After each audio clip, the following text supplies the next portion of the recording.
night in, night out. That's just the way it's going to be. I was texting with Coach Boeheim, who I admire tremendously. Eric Devendorf, one of his former many great players, was on the call today for the ACC network. And I was texting back and forth with Coach about a couple of things. And he said, you know, it's such a balanced league and such a good league again that there are a lot of opportunities to compile good wins. You got to take care of home. You got to go on the road. You got to find ways to win. And we got a haul on the road, but a quality win for the Hokies, and to Dallas we go on Tuesday to compete against the Mustangs on Wednesday. Start in the middle, Dylan. Hey, Coach, I was wondering what was kind of going through your head on that last play where Pippen ended up getting a pretty good shot and just missing it. I think the rules are so new now, okay, and they're going to rip that thing up the floor. The continuation rule has really disrupted a lot of people's thinking. He turns, and you are a split second late, and he throws that thing at the rim, and that's called. The official's going to come to me every time in that situation. Are you going to foul? And I have done it more often than not. I have fouled just to negate that three from going in. The only way you lose is that thing to go in the basket and you also foul, all right? Heaven forbid. I've never had that one happen. But you get turned, and Day-Day Ames is really smart, been around a long time. Pippen's been around a long time.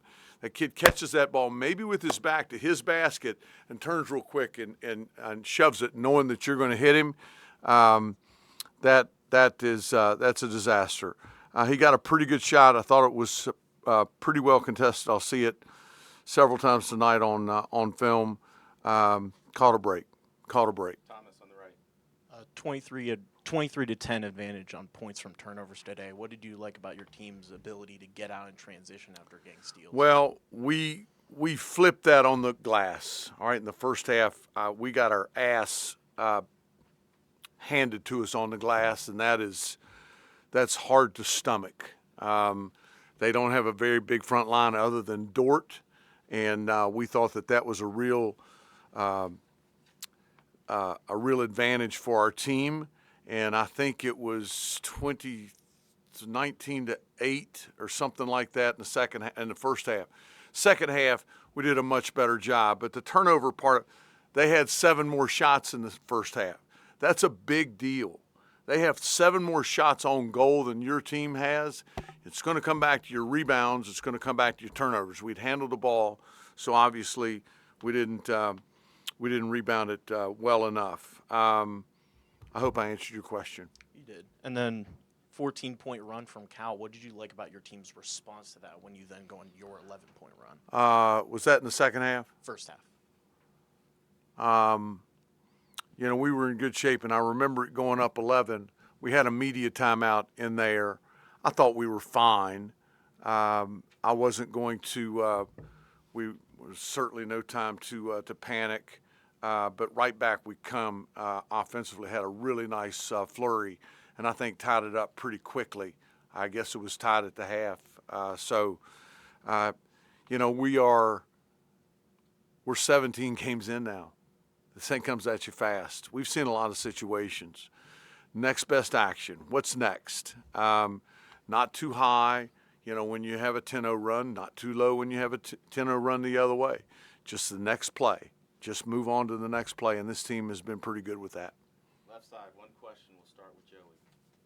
Hey, Coach. So with how the Stanford game ended, what lessons did you learn from that game that helped you close out? You better have a short memory in college athletics. You better have a short memory in any athletic endeavor. I was a kick in the pants. Now, you can pout, all right, and feel sorry for yourself, or you can suck it up and come back the next day in practice and prepare for Cal. That game today was every bit as important as the Wednesday game. That one hurt, all right? There's no getting around that. But you've got a choice to make, and we got high character people in that locker room, and right back they come. Cal was desperate. We were desperate, and feel great about winning. Josh, then up front to stretch where you guys were Josh, I can't see your eyes. I can't see your eyes. There was a stretch where you guys were out rebounded 18-3. Oh, shit. And y'all shot 5 for 23 from 3. I mean, what do you have to do to overcome those adversities? What are the We've got a good rebounding team. Zach, right? Zach? I was close. We have a good rebounding team, Josh. We have a good rebounding team. Hansberry is awesome.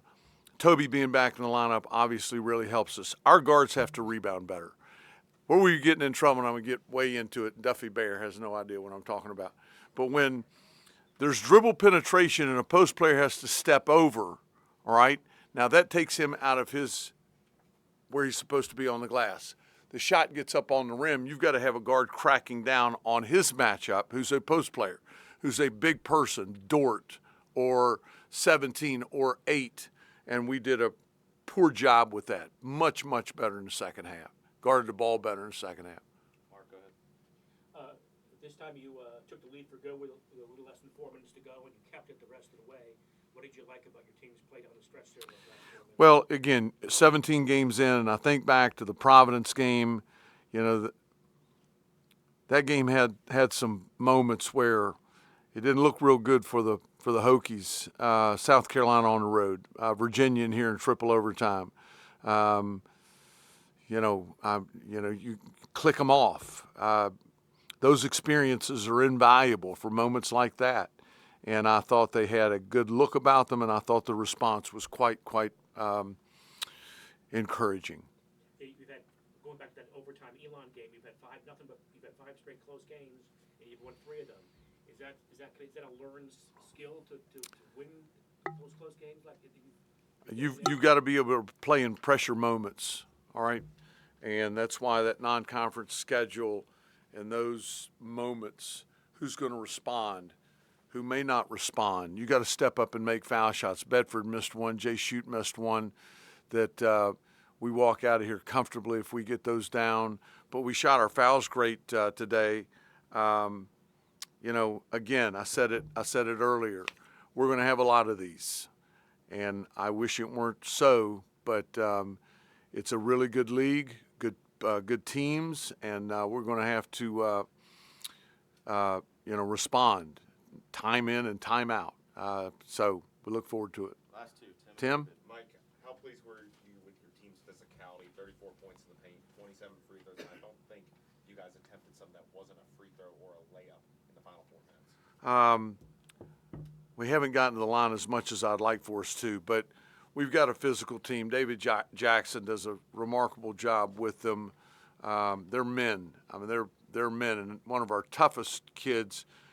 Tyler Johnson obviously is out of the lineup for the time being. We'll have him back soon. But very, very encouraged him. I really am.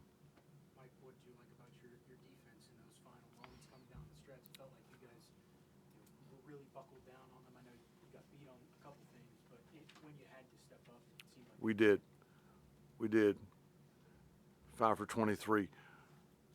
We are second or third in the ACC in three-point field goal percentage defense, I think. And you got all the damn numbers, so if I'm wrong, correct me. It's our rebounding, David. It's our rebounding. All right, we're getting the stop, but that second one typically finds the bottom of the barrel. All right, you've got to rebound the ball. You've got to rebound that first carom much, much better in the second half. But that'll be of critical importance on Wednesday in Dallas against the Mustangs.